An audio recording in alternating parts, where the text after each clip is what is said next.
नमस्ते बच्चों। आज के इस लेक्चर में आप सभी का स्वागत है। आज हमारा लेक्चर नंबर 6 है, लूसेंट बाय विशाल सर। ठीक है, तो मैं आप लोगों से माफ़ी मांगता हूँ। मेरा जो कुछ कारणवश मैं वीडियो को नहीं अपलोड कर पा रहा था, लगातार 1 मंथ हो गया। ठीक है, तो उसके लिए मैं सॉरी बोलता हूँ, कुछ कारण था। ठीक है, तो आज की इस वीडियो को हम लोग पुनः यहाँ पे स्टार्ट करते हैं अपने लेक्चर वाइज लेक्चर सीरीज से। ठीक है, यहाँ पे देखो तुम लोग का वीडियो का जो थोड़ा रेजुलेशन है और तुम्हारा जो वीडियो का बैकग्राउंड है वो सब चेंज आ रहा होगा। इसका कारण ये है कि मेरे पास अभी पीसी नहीं है। ठीक है, पीसी मेरे पास कहीं गया है, बनने के लिए गया है वो। ठीक है, तो फिलहाल मैं फ़ोन से ही रिकॉर्ड करते रहा हूँ इसको, तो तुम लोग इग्नोर करना। बस मैं यहाँ पे जो बता रहा हूँ बस उसको नोट्स करके और उसको लिखते चलना। ठीक है, जैसे ही पीसी सही हो जाएगा फिर से वापस तुम लोग को पीसी से ही आ जाएगा वीडियो। ठीक है, तो मैं माफ़ी चाहता हूँ तुम लोगों से कि मैं इतना लेट से तुम लोग के सामने, क्योंकि अब तक मेरा 1 मंथ का सेशन चला जाता है बहुत अच्छा से एकदम। लेकिन कोई नहीं, चलिए यहाँ पे स्टार्ट करते हैं हम लोग। तो चलिए बच्चों, सक्सेस साइंस के इस लेक्चर में आप सभी का स्वागत है। ठीक है, तो आज की इस वीडियो को यहाँ पे बिना किसी देर के स्टार्ट करते हैं। सक्सेस साइंस के इस लेक्चर में आपका स्वागत है। और मैं एक बात तुम लोग को बता दे रहा हूँ, बाकी वीडियो के बैकग्राउंड में और ये जो तो स्क्रीन में जो भी प्रॉब्लम आ रही होगी उसको इग्नोर करना और चुपचाप बेटा अपना सिर्फ यहाँ पे प्रश्न और आंसर पे फोकस करना। ठीक है, क्योंकि अभी मेरे पास सिस्टम नहीं है, फ़ोन से रिकॉर्ड कर रहा हूँ। ठीक ना, अभी मेरे फ़ोन से मैंने आज तक कभी रिकॉर्ड नहीं किया हूँ। जैसे भी रिकॉर्ड होगा आप बस सिर्फ पढ़ाई पे ध्यान देना। ठीक है, तो चलो देखो, सबसे फर्स्ट हमारे यहाँ पे क्वेश्चन क्या है। फर्स्ट में बेटा आपका यहाँ पे देखो क्वेश्चन आपका क्या दिया है, सोने के सिक्के सबसे ज़्यादा किसने चलाया। ठीक है, सोने का सिक्के सबसे ज़्यादा किसने चलाया, तो बेटा याद रखना इसका क्या हो जाएगा, तो इसका याद हो जाएगा गुप्त वंश शासक ने। क्या हो जाएगा, गुप्त वंश शासक ने, गुप्त वंश शासक ने। ठीक है, उसी तरीके से अब आगे बढ़ते हैं। आगे क्या है यहाँ पे, आगे तुम्हारा बेटा सोने के सिक्के सबसे पहले किसने चलाया था। ठीक है, तो सोने के सिक्के सबसे पहले किसने चलाया था, तो याद रखना कुषाण वंश ने। किसने चलाया था, कुषाण वंश ने। कुषाण वंश ने। ठीक है, ऐसे ऐसे टोटल तुम्हारा यहाँ पे कंप्लीट करा दूंगा मैं लूसेंट का। और मैं एक बात यहाँ पे मैं फिजिक्स का भी लेक्चर लाने वाला हूँ, क्योंकि जो रेलवे ग्रुप के होते हैं उनमें ज़्यादा फिजिक्स और केमिस्ट्री का पोर्शन रहता है। ठीक है, और ये जो मतलब जीके तो लूसेंट एक बेस है जो कि तुम्हारा हर एक कॉम्पिटिशन के एग्ज़ाम में आता है और रेलवे में भी आता है। बट यहाँ पे रेलवे में सबसे ज़्यादा फोकस फिजिक्स एंड केमिस्ट्री पे किया जाता है। सिर्फ जीके का क्वेश्चन सिर्फ 10 हो रहता है, जिसमें से 10 गो में से सिर्फ स्टूडेंट 4 या 5 को ही सॉल्व कर पाता है। ठीक है, तो सबसे ज़्यादा पोर्शन यहाँ पे फिजिक्स और केमिस्ट्री का तुम्हारा हो गया। और तुम्हारा ये क्या बोलते हैं उसको, सीजीएल के लिए तुम्हारा ये लूसेंट, और भी कंपटीशन एग्ज़ाम के लिए लूसेंट बहुत इंपॉर्टेंट है। ठीक है, तो अब मैं इसका फिजिक्स वाला लेक्चर भी लाऊंगा इसका अब। ठीक है, आगे देखो बेटा, आगे तुम्हारा क्या दिया हुआ है, भारत में स्वर्ण सिक्कों, क्या दिया हुआ है, भारत में स्वर्ण सिक्के को बड़े पैमाने पर किसने जारी किया था। क्या क्वेश्चन है, भारत में स्वर्ण सिक्के को, ठीक है, बड़े पैमाने पर किसने जारी कराया था, तो याद रखना कुषाण वंश। किसने जारी कराया था, कुषाण वंश। एक एक क्वेश्चन तुम लोग नोट्स में करते चलना। ठीक है, आगे देखो बेटा, आगे तुम्हारा क्या है, पत्थर के प्रयोग के आधार पर कौन सा काल होता है। ठीक है, तो याद रखना पत्थर के प्रयोग के आधार पर कौन सा काल होता है, तो प्रागैतिहासिक काल। मैंने पीछे वाले लेक्चर में, आज से जो 1 महीना पहले लेक्चर मैंने बनाया था उसमें मैं बताया हुआ हूँ क्या है वो, प्रागैतिहासिक काल।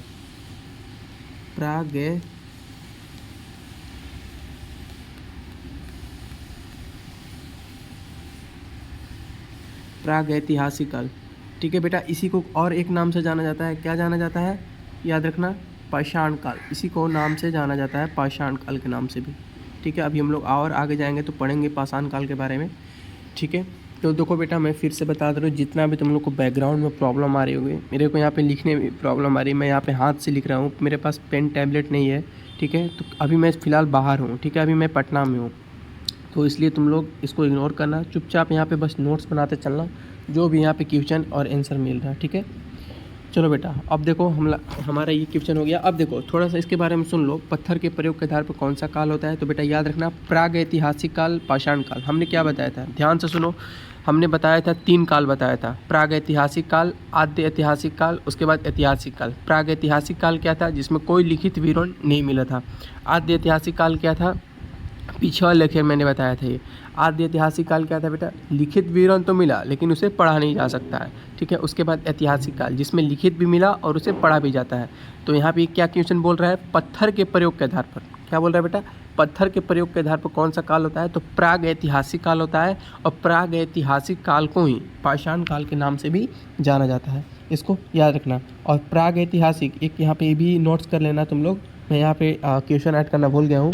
प्रागैतिहासिक काल का जो टाइम पीरियड क्या क्या था, 35,000 BC से 2500 BC तक।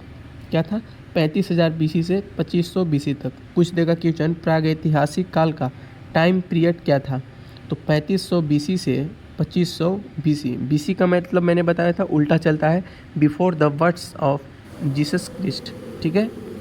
आगे देखो बेटा, आगे तुम्हारा है शिकार करना किस काल के लोगों का मुख्य व्यवसाय था। क्या है, शिकार करना किस काल के लोगों का मुख्य व्यवसाय था, ठीक है। तो याद रहेगा ये, तो याद रखना बेटा, शिकार करना किस काल के लोगों का मुख्य व्यवसाय था, तो पूरा पाषाण काल, ठीक है। पूरा पाषाण काल, ठीक है, पूरा पाषाण काल। अब देखो यहाँ पे थोड़ा सा यहाँ पे ध्यान से सुनना, एकदम केयरफुली सुनना। देखो मैंने अभी बताया ना, जस्ट मैंने ये बताया था, प्राग ऐतिहासिक काल को ही बोलते हैं पाषाण काल, बोलते हैं ना। अब देखो पाषाण काल तुम्हारा यहाँ पे 3 प्रकार का होता है, एकदम ध्यान से सुनना।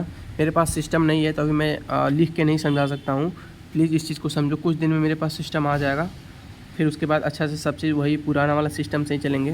देखो पूरा पाषाण काल जो होता है या प्राग ऐतिहासिक काल, ठीक है, वो 3 प्रकार का होता है। क्या क्या होता है, ये आपका होता है बेटा पूरा पाषाण काल, मध्य पाषाण काल, नव पाषाण काल, ठीक है। फिर से सुन लो, पाषाण काल 3 प्रकार के होते हैं, पूरा पाषाण काल, मध्य पाषाण काल, नव पाषाण काल, ठीक है। और पाषाण काल को ही क्या बोलते हैं, प्रागैतिहासिक काल। क्या बोलते हैं बेटा, प्रागैतिहासिक काल। तो यहाँ पे क्वेश्चन क्या दिया हुआ है, शिकार करना यहाँ पे कल नहीं होगा, काल होगा। शिकार करना किस काल के लोगों का मुख्य व्यवसाय था। तो याद रखना बेटा, इम्पोर्टेंट है पूरा पाषाण काल, ठीक है। आगे देखते हैं, आग का आविष्कार किस काल में हुआ था।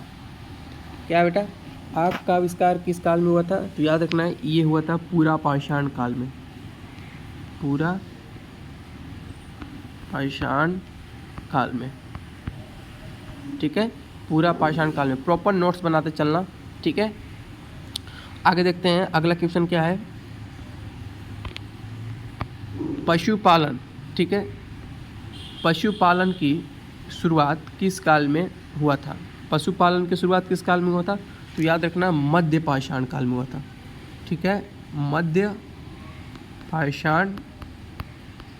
पाषाण काल। टोटल तुम्हारा लूसेंट से ही क्वेश्चन उठा के यहाँ पे डाला हूँ मैं, ठीक है, मध्य पाषाण काल होगा, ठीक है। और मध्य पाषाण काल का अगर टाइम पीरियड पूछ ले तो क्या होगा उसका होगा तुम्हारा 10,000 BC से 5,000 BC तक, याद रखना, ठीक है। मध्य पाषाण काल का टाइम पीरियड क्या होगा, 10,000 BC से 5,000 BC। दिया गया क्वेश्चन क्या था यहाँ पे, पशुपालन की शुरुआत किस काल में हुआ था, तो बेटा याद रखना मध्य पाषाण काल में हुआ था। आगे देखते हैं, पशुपालन के साक्ष्य सबसे पहले कहाँ मिले थे। क्या बोल रहा है, पशुपालन के साक्ष्य सबसे पहले कहाँ मिले थे, तो याद रखना है MP। कहाँ मिला था, MP में मिला था, MP यानी मध्य प्रदेश में मिला था। कहाँ मिला था, आदमगढ़ में मिला था, और एक और मिला था, ठीक, MP आदमगढ़ में मिला था, और एक मिला था राजस्थान बागौर, RJ मतलब राजस्थान बागौर जिले में मिला था। 2 जगह मिला था पशुपालन का साक्ष्य, ठीक है। कहाँ पे मिला था, एक राजस्थान बागौर में मिला था, और दूसरा आपका MP मध्य प्रदेश आदमगढ़ में मिला हुआ था, ठीक है, याद रहेगा। चलते हैं आगे। उसके बाद औजार बनाने की कला किस काल में सीखे। अच्छा, यहाँ पे थोड़ा सा नोट्स करना, जो पहले के औजार थे उसकी, पहले तो यहाँ पे आपका लोहा और तांबा ये सब तो नहीं था, तो पहले तुम्हारा औजार बनाने का जो कला था वो मतलब वो जो पत्थर का था, और भी मतलब पत्थर का, लकड़ी का, यही सब का औजार पहले चलता था। तो क्या बोल रहे हैं क्वेश्चन, औजार बनाने की कला किस काल में सीखा, तो याद रखना मध्य पाषाण काल हो जाएगा। क्या होगा बेटा, मध्य पाषाण काल, मध्य पाषाण काल। ठीक है, औजार बनाने की कला किस काल में सीखा, तो याद रखना मध्य पाषाण काल। ठीक है, आगे देखते हैं। आगे तुम्हारा क्वेश्चन क्या है, पाषाण कालीन औजार। ठीक है, पाषाण कालीन औजार की खोज किसने की। ठीक है, इंपॉर्टेंट क्वेश्चन है ये भी, तो याद रखना रॉबर्ट ब्रूस्ट, रॉबर्ट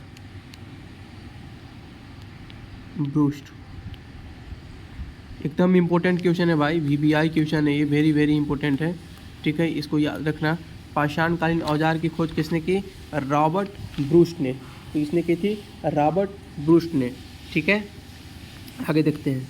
आगे आपका चित्रकला के बारे में क्या है, चित्रकला के,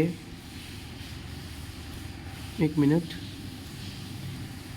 चित्रकला के बारे में किस काल में जानकारी प्राप्त हुआ।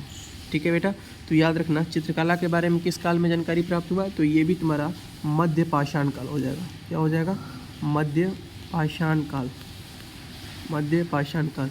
देखो मेरे अकॉर्डिंग तुम लोग क्या करो, सबसे पहले वीडियो को देखो। ठीक है, उसके बाद वीडियो को देखने के बाद उसके बाद नोट्स करना, एक बार और वीडियो को देखना। ठीक है, उससे क्या होगा कि तुमको मतलब प्रॉपर एक बार माइंड में सेट हो जाएगा। ठीक है, और मेरे को जहाँ तक ऐसा लग रहा है तुम लोग बिना यहाँ पे फिर जब सेकंड टाइम वीडियो देखोगे तो बिना मतलब तुम लोग सिर्फ क्वेश्चन देख के ही आंसर को लगा सकते हो, क्योंकि एकदम छोटा छोटा सिंपल क्वेश्चन है, हम लोग पहले ऑलरेडी पढ़ चुके हैं 6 या 7 क्लास या 8 क्लास में। ठीक है बेटा, चलो आगे देखते हैं। आगे तुम्हारा है कृषि का आविष्कार किस काल में हुआ, एकदम इम्पोर्टेंट क्वेश्चन है, तो याद रखना नव पाषाण काल में हुआ था। कृषि का आविष्कार किस काल में हुआ था, नव पाषाण काल, नव पाषाण काल। कृषि का आविष्कार किस काल में हुआ था, नव पाषाण काल। ठीक है, आगे देखते हैं। आगे तुम्हारा है चित्रकला के बारे में किस काल में जानकारी मिली, तो हो गया मध्य पाषाण काल में हुआ था। ठीक है, कृषि का आविष्कार नव पाषाण काल में हुआ था। अब देखो पहिया की खोज किस काल में हुआ था बेटा, तो पहिया की खोज भी तुम्हारा नव पाषाण काल में ही हुआ था। ठीक है, पहिया की खोज किसने हुआ था, नव पाषाण काल, पहिया की खोज भी तुम्हारा नव पाषाण काल में हुआ था। ठीक है, आगे देखते हैं। नव पाषाण, देखो क्या बोल रहा है, नव पाषाण काल के किसानों द्वारा सबसे पहले कौन सा फसल उगाया गया था। ठीक है, क्या बोल रहा है, इसमें बहुत प्रॉब्लम हो रही है यार वीडियो बनाने में। नव पाषाण काल में किसानों द्वारा सबसे पहले कौन सा फसल उगाया गया था। ठीक है, तो इसको कौन सा फसल उगाया गया था, ये तो एकदम इम्पोर्टेंट है, गेहूँ और जौ। इन लोग ऐसा फसल उगाता था जिसका अनाज मोटा होता था और जिसका जो डंठल होता था वो मतलब एकदम मजबूत होता था। ठीक है, वैसा फसल इन लोग अवॉइड कर देता था जिसका मतलब जिसमें ज़्यादा खतरा था, जिसको ज़्यादा मतलब उसको उपजाने के लिए बहुत ज़्यादा परिश्रम करनी पड़ती थी। ठीक है, आगे देखते हैं। अच्छा, एक चीज़ तुम लोग यहाँ पे और नोट कर लो, मैं यहाँ पे ऐड करना भूल गया। ठीक है, क्या ऐड करोगे तुम लोग, तो यहाँ पे तुम लोग याद कर लेना, चित्रकला का सबसे पुराने साक्ष्य या प्रमाण कहाँ मिला है, तो भीमबेटका MP में, भीमबेटका MP।